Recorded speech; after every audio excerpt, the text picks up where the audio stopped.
네, 경제 현안을 보다 쉽게 풀어보는 경제 읽기 시간입니다. 오늘도 다양한 경제 이슈들 김대호 경제학 박사와 짚어보겠습니다. 어서 오십시오. 네, 반갑습니다. 예, 저희가 조금 전 리포트로도 보도해드렸던 국민연금 얘기부터 좀 해보겠습니다. 20년 이상 국민연금에 가입한 분들의 월 평균 연금 수급액 얼마나 봤더니만 올해 들어서 처음으로 이 세 자리가 됐네요. 100만 원을 넘어섰는데 물론 이게 다 받는 게 아니고 20년 넘는 분들이 100만 원을 받게 된다는 얘기인 거죠? 예, 국민연금이 우리나라에서 도입된 게 1988년입니다. 예. 약 35년이 지났는데요. 이제 사상 처음으로 연금 수급액이 100만 원을 넘어섰다라는 상당히 반가운 소식입니다. 예. 물론 전체 평균이 100만 원이라는 얘기는 아니고요. 국민연금은 가입을 해서 10년 이상 가입을 한 사람이 일단 연금 형태로 받을 수가 있습니다. 그런데 그중에서도 10년이 아니라 20년 하면 강산이 2번 바뀌는 상당히 장구한 세월이죠. 그 20년 동안 국민연금을 낸 사람들이 지금 어떤 받는 수령액을 보니까 평균이 100만 원이더라. 그런 이 35년 만에 우리가 어쨌든 20년 이상 장기 국민은행 가입자를 대상으로 한 것이지만 어쨌든 100만 원이 넘어갔다라는 것은 상당히 상징적 의미가 있다고 볼 수 있겠습니다. 그동안에 사실 국민연금에 대해서 자조적인 표현이 많았습니다. 이를테면 국민연금이라고 쓰고 읽기는 국민용돈이라고 읽는다. 뭐 이런 농담도 있었어요. 국민연금이 큰 금액이 안 되니까 또 노후 생활을 완전히 보장할 수 없다. 뭐 그런 면에서 일단 20년 이상 가입자들을 대상으로 한 조사에서 100만 원이 넘었다는 것은 청신호인데요. 그러나 전체 평균, 그러니까 10년 이상자의 전체 평균을 보면 아직도 국민연금의 평균 수급액이 61만 원입니다. 물론 이 또한 최근 5년 전만 해도 30만 원 되었는데 그동안에 많이 올랐죠. 그런데 이제 최근에 물가도 동시에 상승한 것을 감안할 때 실질 가치는 과연 61만 원의 효과가 있겠느냐 하는 이런 지적도 있습니다만은 예. 어쨌든 국민연금이 일단 100이라는 숫자, 100이는 완전한 100 하니까 좀 푸근한 느낌이 좀 듭니다. 60만 원보다 그래도 150이 낫지만 어쨌든 뭐 외국에 또 비하면은 상당히 이게 또 높다 볼 수 없는 것이고 또 상당히 우리가 굉장히 적게 받는구나라는 걸 좀 느낄 수 있을 텐데 한국인이 노후에 받는 연금 소득 대체율 이게 보니까 OECD 건고치 대비해서 20%포인트가 낮다고 하더라고요. 그러니까 47%라고 나오던데 다른 나라하고 좀 비교를 해볼까요? 예, 지금 맥킨지라는 컨설팅 회사가 조사한 결과인데요. 소득 대체율이라는 국민연금 지표가 있습니다. 사실 가장 중요한 지표죠. 예. 자기가 국민연금에 연금 보험료를 낼 때, 그러니까 젊어서 급여를 받을 때 그때 연금을 낼 때 받았던 소득이 나중에 은퇴해서 이제 연금을 수급하기 시작할 때 받은 연금하고 그 비율을 상관관계를 나타낸 것을 연금 소득 대체율이라고 합니다. 이를테면 자기가 연금을 낼 때 뭐 10만 원을 냈다. 10만 원의 소득이 있었다. 이러면 연금으로 받는 소득이 10만 원이다. 그러면 자기가 젊었을 때 돈을 벌 때하고 똑같은 금액을 연금으로 받을 수가 있지 않습니까? 네. 그때의 연금 소득 대체율을 100%로 봅니다. 그러니까 지금 우리나라는 47%로 나타났거든요. 맥킨지 수사에. 그럼 47%라는 얘기는 젊었을 때 100을 벌었다면, 연금을 낼 때 100을 벌었다면, 연금을 받을 때 그중에 47을 받는다. 절반을 조금 못 받는다. 이렇게 볼 수가 있습니다. 그런데 이 중에서 연금에도 종류가 3가지가 있어요. 그러니까 국가가 주도하는 국민연금이 있고 또 퇴직연금, 또 사적연금에서 IRP 등이 있는데요. 국민연금이 차지하는 비중은 27% 정도입니다. 그러니까 국민연금으로 받는 소득은 젊었을 때 소득 대비 한 27% 되는데요. 자, 전체 우리 47%라는 연금 소득 대체율 비율도 OECD라는 선진국 클럽 평균이 지금 58% 정도 되거든요. 예. 이것보다 10% 정도 낮은 수준이고요. 우리가 지금 OECD 32개 국가 중에서도 그중에 우리 경제 규모는 그 상위권에 배치해 있습니다. 그런데 우리 경제 규모에 비해서는 연금의 소득 대체율이 상당히 낮다. 이렇게 볼 수가 있습니다. 미국 같은 데는 연금 소득 대체율이 80%가 넘어요. 우리나라 2배가 지금 더 많은 노후에 연금을 많이 받는다. 이렇게 볼 수 있습니다. 그리고 각종 유엔이라든지 또는 복지기구에서의 어떤 연금 소득 대체율 이상적 비율을 약 65%에서 70% 정도로 보고 있거든요. 그래야 노후에 크게 구차하지 않게 살 수 있다. 이렇게 여러 가지 경제학적 연구의 결과에 이제 그 바탕을 한 어떤 이상치입니다. 그런데 그 이상치가 65에서 70%인데 우리나라는 47%니까 상당히 그게 못 미치죠. 근데 이거 보면은 더 올라가기는 더 요원하잖아요, 그죠? 그렇습니다. 올리기 위해서는 현재 지금 그 용금을 더 많이 낸다든지, 근데 지금도 국민연금 납부하는 것이 상당히 부담이 많이 되지 부담이죠. 않습니까? 예. 기업도 개인도 뭐 그런데다가 특히 뭐 우리나라의 현재 연금 자산 운용 수익률이 다른 나라보다 높은 것도 아니고 특히 이제 문제가 되는 것은 우리나라의 현 상태로 그대로 받게 되면 2040년대 중후반이 되면 연금 기금이 고갈이 됩니다. 주고 싶어도 줄 수가 없어요. 그때 되면 정부 예산이나 국가 빚을 내서 뭐 준다든지 뭐 해야 되지만 현재 지금 젊은 층이 생산 활동 인구가 급격히 줄어들기 때문에 연금이라는 게 지금 젊은 세대들이 낸 것을 가지고 먼저 간 선대 세대들이 받고 또 지금 젊은 세대들은 나이가 들면 또 새로 시장에 신규 참여하는 또 받는 건데 그렇죠? 예. 그런데 지금 연금 받는 사람의 숫자는 굉장히 늘어가고 있는데 젊은 층에 일하는 사람의 숫자는 지금 줄어들고 지금 특히 인구가 줄어들고 있지 않습니까? 뭐 그런 면에서 뭐 앞으로 전망은 그렇게 녹록치가 않습니다. 그러나 어쨌든 우리의 이 20년 가입 기준으로 100만 원이 넘어섰다 하니까 좀 마음은 조금 푸근한 그런 점이 있습니다. 거기에 의미를 좀 더 보겠습니다. 자, 그리고 GDP 얘기를 좀 해볼까요?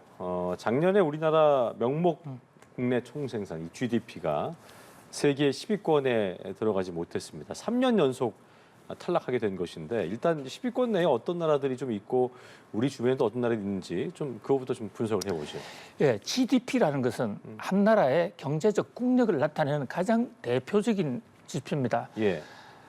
각 나라가 그 정부나 기업, 민간의 각 경제 주체들의 경제 활동을 통해서 생산해낸 부가가치 총액을 GDP, Gross Domestic Product라고 그러는데요. 자, 이게 현재 지금 GDP 순위의 세계 1위는 당연히 미국입니다. 그 2위는 중국, 또 3위는 일본, 독일, 영국 이런 순으로 쭉쭉 내려오는데요. 우리나라가 작년 2022년에 13위를 기록했습니다. 2021년까지만 해도 우리나라는 세계 10위였어요. 그래서 우리가 세계 10위권이다 해서 나름대로 자부심을 가졌습니다마는 작년에 한꺼번에 3단계나 툭 떨어져서 13위로 추락을 했습니다. 그러니까 경제가 최근에 어렵다는 얘기가 여러 군데서 나오고 있는데 그것이 이제 국가 GDP 비교에서도 숫자로 확인이 됐다 이렇게 볼 수 있겠습니다. 그렇군요. 자, 2021년 한국의 명목 GDP 그러니까 이제 1조 8,109억 달러였는데 이게 보니까 이때는 이제 러시아랑 호주 또 브라질을 앞서긴 했습니다만 이 세 나라 모두 보니까 작년에 우리나라 GDP를 추월한 거죠. 그렇습니다. 이것이 예. 갖는 의미가 있겠습니다. 그렇습니다. 지금 러시아는 전쟁 중이지 않습니까? 그러니까요. 전쟁 중으로 경제 제재를 받고 있기 때문에 경제 활동이 거의 마비됐다시피 한데도 네. 2022년에 우리나라를 오히려 추월했습니다. 2021년까지만 해도 우리가 러시아를 앞섰거든요. 근데 우리가 3단계나 떨어졌는데 3단계 우리를 앞지를 간 세 나라가 있습니다. 자, 우리보다 앞은 11위에 러시아, 12위에 그다음에 이 호주, 호주 있고 세 번째 13위는 브라질. 요게 2021년 통계였어요. 21년. 그런데 요게 이제 2022년에는 러시아, 호주, 브라질이 우리보다 한 등급이 다 올라가 버리고 우리가 13등이 된 겁니다. 네. 그러면 러시아, 브라질, 호주 이 세 나라는 도대체 이 경제난 속에서 어떻게 우리보다 더 앞섰을까? 한마디로 자원, 어떤 에너지의 힘입니다. 그렇군요. 그러니까 국제 경제가 어려워지면서 국제 유가는 올랐고 천연가스는 오히려 더 오르지 않았습니까? 국제 물류망, 물류 대란이 오면서 소재, 부품 이런 경제적 가치가 많이 올랐는데 러시아, 브라질, 호주가 바로 그런 자원이 많은 나라들이거든요. 그러니까 가만히 앉아서도 우리나라보다도 GDP가 증가하는 그런 상황이고 우리는 반대로 저 자원을 사와야 되기 때문에 맞아요. 수출 면에서 마이너스가 됐고 또 그러다 보니까 우리나라 환율이 통화 가치가 많이 떨어졌습니다. GDP는 달러로 비교하거든요.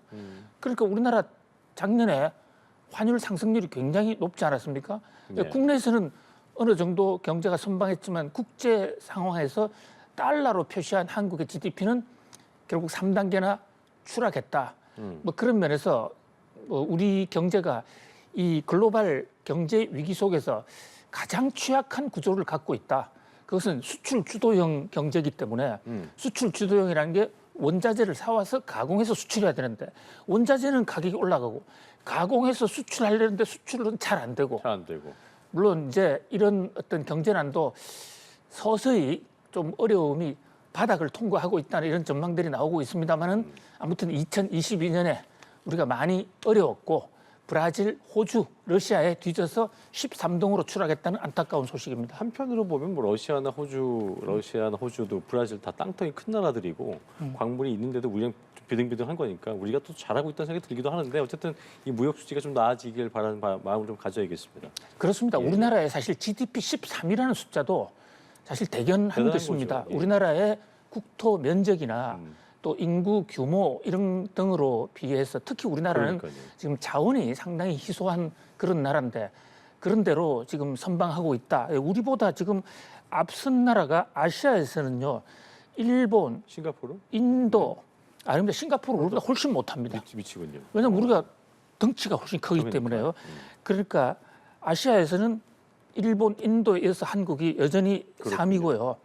뭐 그밖에 워낙 덩치가 큰 브릭스 국가들이라든지 예. 이런 나라들이 토탈 GDP로 따지면 덩치 값을 하기 때문에 우리가 상대적으로 좀 위축이 돼 있는데 우리도 이 경제 위기가 끝나면 예. 수출이 다시 호조를 비우면 다시 세 나라를 따라잡을 수 있지 않을까 그런 그래요. 낙관적인 희망을 해봅니다. 알겠습니다.